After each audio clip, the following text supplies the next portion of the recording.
Hello. Can you tell people who you are? Yes. How do you do? My name is John Williams. I am 40 years old. I have a wife named Nola and a son named Williams. I am originally from Mississippi, but we moved to Tulsa around 1905, give or take. So what brought you to Tulsa? Mainly to escape Jim Crow. You know, in that area where I'm from, in Mississippi, it's not worth staying and trying to live there. It's very dangerous for a black man, for a black woman. So, that was one of the main reasons. And then also to look for just a better opportunity of life. And Tulsa was, it's new. It's not a part of the Jim Crow South. So we decided, to move here and just find some type of success. How come you decided to come to Tulsa in particular? Well, you gotta remember, all the southern states were slave states, like Alabama, New Orleans, Georgia, all slave states. So at the time of me getting ready to move, I had a pregnant wife. I was about to have a son, and I needed to go somewhere that was more safe to raise a family now. And so, I decided to take us to Tulsa. And, racism is everywhere, but Tulsa is new. It's a land full of opportunity, like I said before, and it's not a part of the Jim Crow South. So that's why I decided to come to Tulsa. How do you like living here, living in Tulsa? I love it. My wife loves it. My son loves it. Here I live in Greenwood, and what's special about this place is there's a lot of black businesses owned by black people, created by black people, and you don't really see a lot of areas like this here today. And so this is our Black Wall Street. What is your business that you have started here in Tulsa's Greenwood district?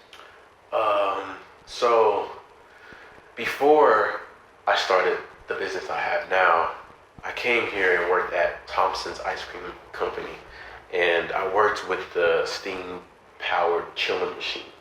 So I made a lot of good money, enough to where I bought the first car that ever came to Greenwood. It was a 1911 Chalmers 30 Pony 20. And since I bought the car, I had to learn to upkeep the car, clean the car, make sure it's running. And so I took it upon myself to learn that.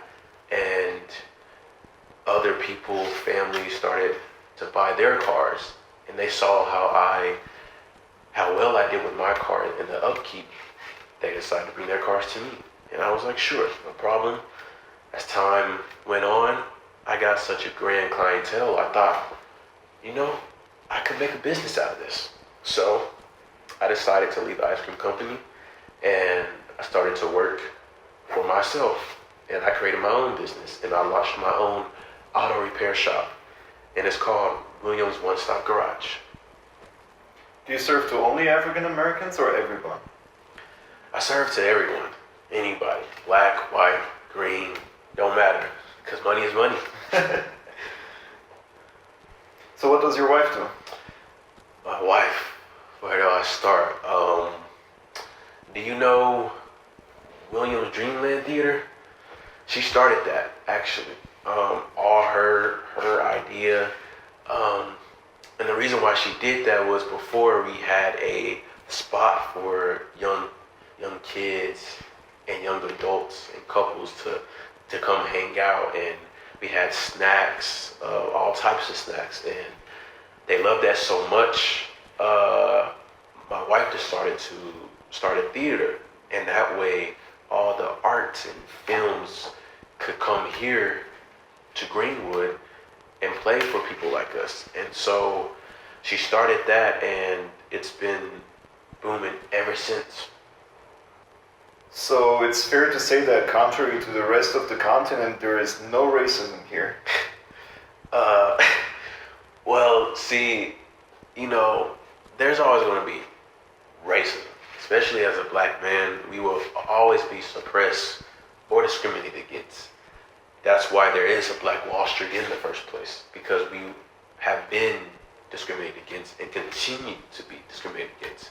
So we took it upon ourselves to start our own businesses, to start our own cash flow, so we can support people like us, because we can't go down across the white towns and the white stores and buy food from there. So we found a way to be successful, and there's always going to be someone who doesn't like us because of the color of our skin, but at the end of the day, we can only control what we can control.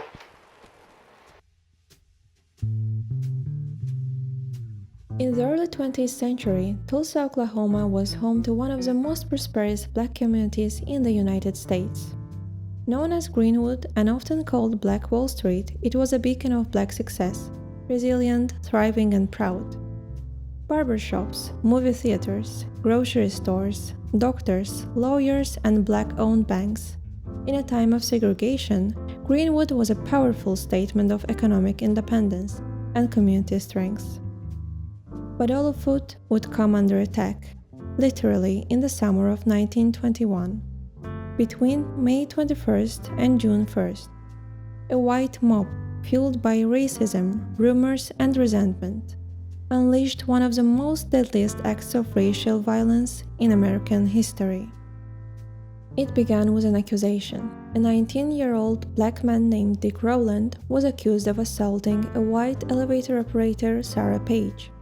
There was no evidence. Charges were later dropped, but the damage was already done. As rumors spread, a white mob gathered at the courthouse demanding Rowland's lynching. Black World War I veterans, determined to protect him, arrived armed. Tensions escalated. Shots were fired. What followed was a devastating 24-hour massacre. White rioters looted homes, set fire to black-owned businesses, and attacked residents. Planes flew overhead, dropping firebombs. The National Guard was called in, not to stop the mobs, but to arrest black residents. By the time the violence ended, over 35 city blocks had been burned to the ground. It is estimated that up to 300 black men, women, and children were killed. Thousands more were left homeless, their lives and dreams reduced to ash.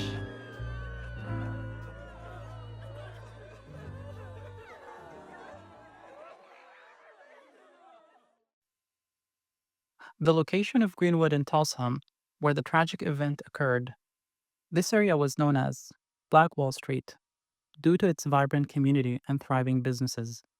Surrounding Greenwood, we can see the layout of the city and how this area stood out as the center of economic empowerment for Black residents.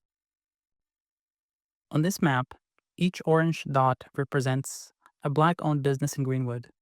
This area was bustling with a variety of enterprises, from grocery stores to theaters, showcasing the spirit of the community. These businesses were a testament to the resilience and innovation of the Black community. A map from the 1930s showing how Greenwood was labeled as hazardous area by city planners, despite its thriving community. This reflects the systematic racism that contributed to the destruction of Black Wall Street. It's a stark reminder of how city planning and policies were used to marginalize Black communities. A map showing the attacker's path. We see the white arrow indicating the route taken by the mob that attacked Greenwood from the southern part of the city. This urban analysis highlights how geographical and social boundaries were manipulated to segregate and marginalize communities. The attackers exploited these urban divisions, using them to isolate and target the Black community. This serves as a powerful reminder of how urban planning and social structures can influence both opportunity and violence. Understanding these historical injustices is crucial for addressing contemporary urban challenges.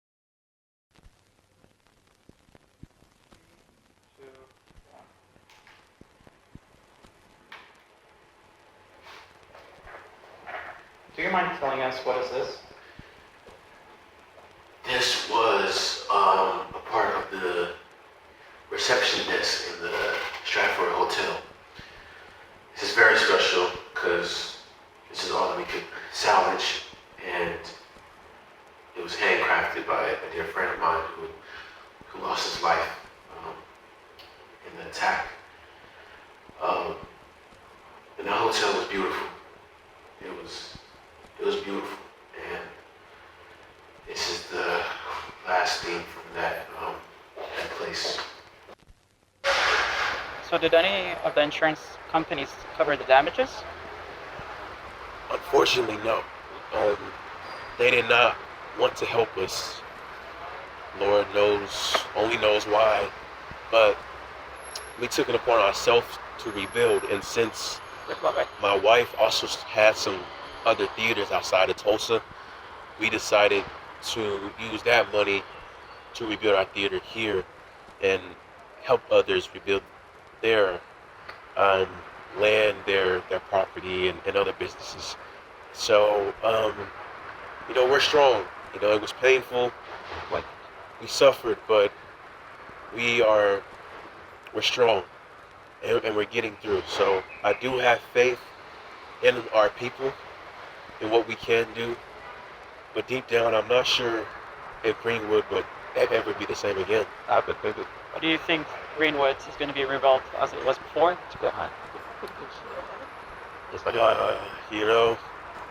Only time will tell. Right now, it's so hard to just rebuild all that was lost. It's not an easy job, and it's a few years later now since the massacre, and we're still rebuilding. We're still going through that everyday pain, and it seems like the world has turned their back on us. And we can only hope for something better. But as much as it's taken us to rebuild, it's harder to see the success from it.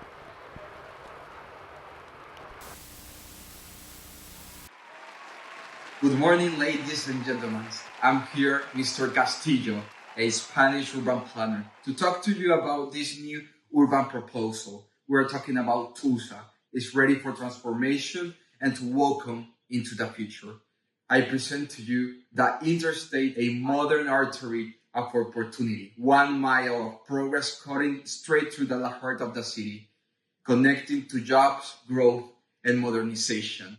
And at the center of this revival, Greenwood, of course, an area long neglected and barely in use, abandoned. So it's the huge opportunity to grow and build business and economic growth.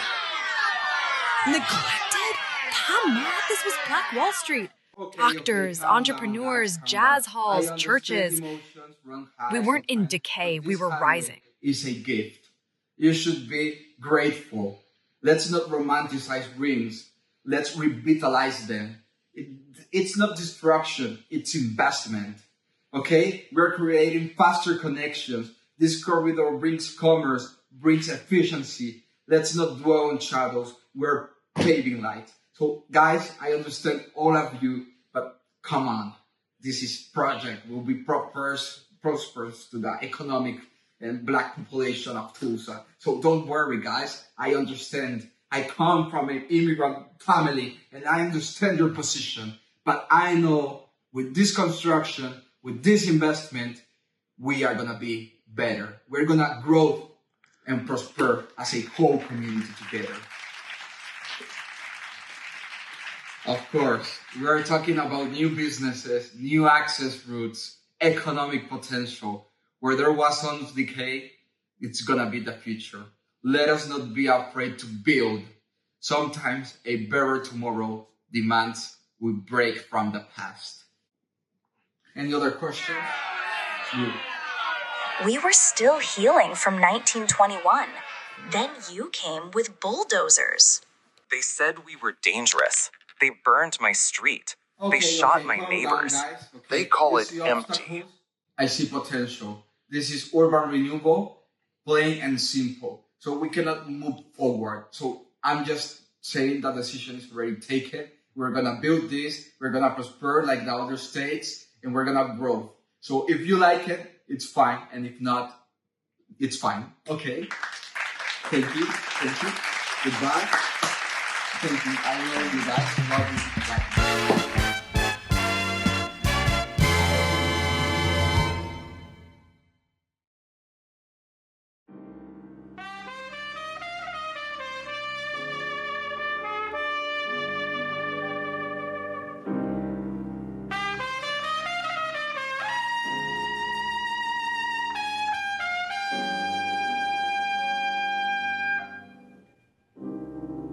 Southern trees bear strange fruit, blood on the leaves. So now, if you go downtown Tulsa, you can the historical site, the museum is there. You can hear about some of the stories that happen.